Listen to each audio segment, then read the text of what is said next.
बिस्मिल्लाहिर्रहमानिर्रहीम। अस्सलाम वालेकुम। मैं हूँ मयूषा और बना रही हूँ आज मसालेदार स्पेगेटी मैक्रोनी स्पेगेटी।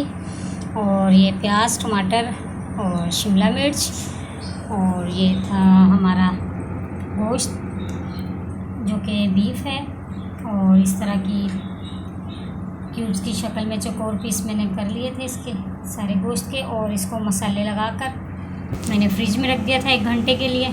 और अभी तैयारी करते हैं शुरू अपनी रेसिपी की। सबसे पहले अगर इसमें हम प्याज फ्राई करेंगे लाइट ब्राउन से,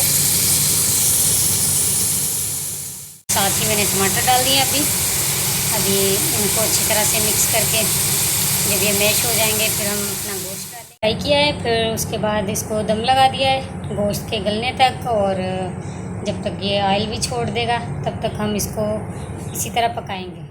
ये हमारा बॉयल हो रहा है। 1 पैकेट मैंने ये लिया है मैक्रोनी का जो मार्केट से ऐसे ही मिला था, और साथ में 1 पैकेट स्पेगेटी का है। इनको मैं 10 से 12 मिनट तक बॉईल करूँगी, फिर उसके बाद मिलते हैं।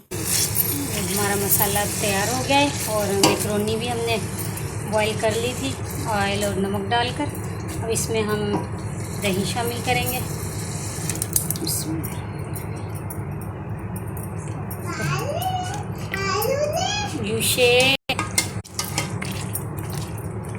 जिसे दादू पास जाओ आप जिशी।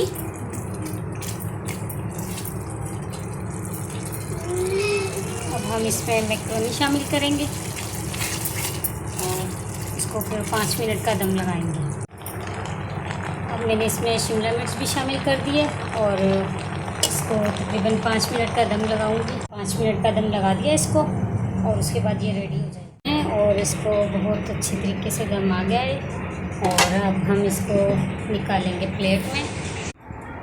ये देखिए हमारी स्पेगेटी मैक्रोनी बिल्कुल तैयार है। और आप चाहें तो स्पेगेटी अलग भी बना सकते हैं, मैक्रोनी को अलग बना सकते हैं, ये आपकी मर्ज़ी है। मैंने तो इसे दोनों को एक साथ ही बॉईल किया था और एक साथ ही बनाई है। जो यहीं पे ख़त्म करते हैं, मिलते हैं अगली वीडियो में। अल्लाह हाफिज़।